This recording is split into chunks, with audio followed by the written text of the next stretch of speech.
Hello साहब, नमस्कार। कैसे हैं आप लोग? 18वीं लोकसभा अभी चल रही है, आप लोगों को पता है। और 18वीं लोकसभा के कई चरण हो चुके हैं और कई चरण बाकी हैं। और आप देख रहे हैं कि देश में किस प्रकार से एक तरह से राष्ट्रभक्ति, देशभक्त यानी राष्ट्रवाद की भावनाओं को जगाया जा रहा है। कोई किसी को झूठा राष्ट्रवाद साबित करने में लगा हुआ है, कोई किसी को सच्चा राष्ट्रभक्त साबित करने में लगा हुआ है। इस तरह की माहौल देश में चल रही है। लोग वोट भी देशभक्ति के नाम पर, राष्ट्रभक्ति के नाम पर भी कर रहे हैं। और ये बात कहीं हद तक सही है, क्योंकि राष्ट्र सर्वोपरि होता है, देश सर्वोपरि होता है। देश है तब हम ही से देश है और देश से हम। तो इसी लेकर के राष्ट्रभक्ति के नाम पर वोट देना गलत नहीं है।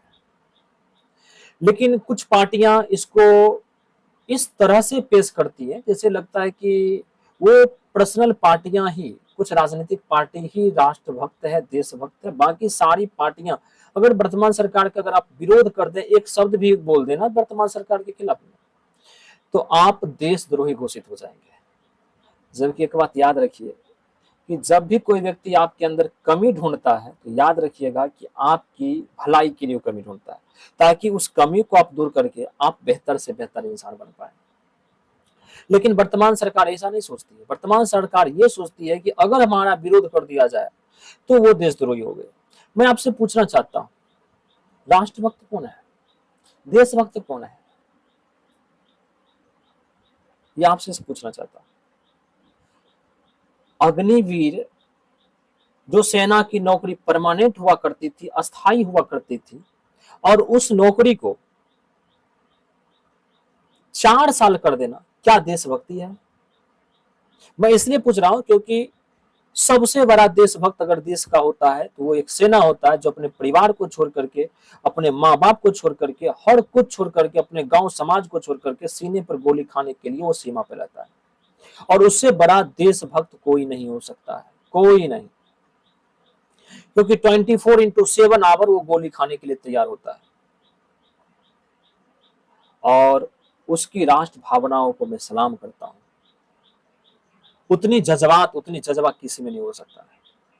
और मैं बताता हूं, उतना बड़ा राष्ट्रभक्त अगर राष्ट्रभक्ति कर रहा है, जिसकी परमानेंट जॉब थी, अस्थाई जॉब थी, उस जॉब को खत्म करके 4 साल का जॉब कर देना, क्या राष्ट्रभक्ति है? क्या यही राष्ट्रभक्ति है? सेना का पेंशन खत्म कर देना, क्या राष्ट्रभक्ति है? यहां 74 साल के बुजुर्ग व्यक्ति यह कह रहे हैं एक बार फिर, अब की बार 400 पार। 74 साल के बुजुर्ग व्यक्ति रिटायर नहीं हो रहे हैं, लेकिन हमारे 22 साल के युवा रिटायर हो रहे हैं।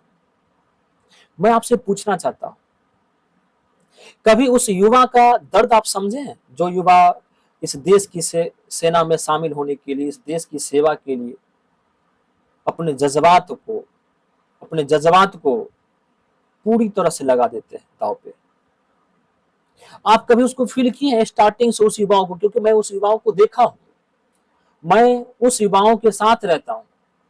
आप देखें कि 3 बजे सुबह में वो बच्चा उठता है, वो लड़का उठता है और पूरी जी जान लगा करके वो फिजिकल की तैयारी करता है, खून पसीना एक कर देता है 4 बजे सुबह से उठ करके।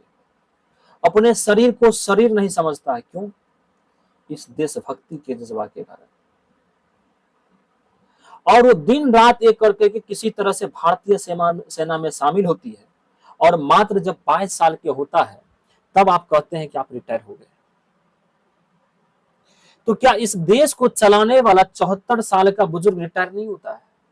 लेकिन 4 साल नौकरी करके 22 साल का युवा रिटायर हो जाता है, जो अपना पूरी खून पसीना, सुबह 4 बजे की नींद, कितना सुकून की नींद होती होगी, उस नींद को त्याग करके तब 4 बजे सुबह में उठ करके वो दौड़ने जाता है, वो फिजिकल करता है, पूरा एक्सरसाइज करता है, अपना खून पसीना एक करता है, दिन रात बारिश बूंद ठंड गर्म कुछ नहीं समझता है। तब जाकर के कहीं उन्हें सेना में नौकरी मिलती है, और उस नौकरी को आप 4 साल कर दिए। क्या यही आपकी देशभक्ति है? उस सेनाओं के पेंशन को आप खत्म कर दिए, क्या यही देशभक्ति है? और वर्तमान सरकार कहती है कि जो देश के पास पैसा नहीं है। साहब आप ही बोलते हैं जब भारत $5 ट्रिलियन का इकोनॉमी बनने वाला है और उस देश में कहते हैं कि सेना के लिए पैसा नहीं है, तो आपकी कौन सी बात सही है साहब? कि 5 ट्रिलियन इकोनॉमी बन रहा है ये सही है, कि देश के पास सेना को पेंशन देने के लिए पैसा नहीं है ये सही है?